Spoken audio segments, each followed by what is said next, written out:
Tapos na guys. So, mandar na.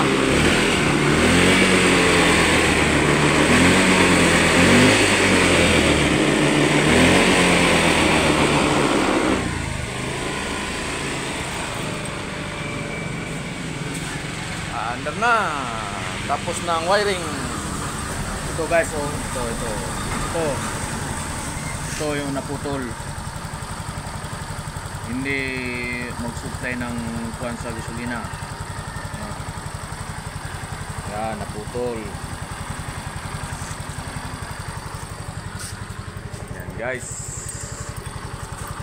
Yan, palitan ng bago ng oil cap sa gasolina. Filter. Okay. For watching. Thank you. Okay guys.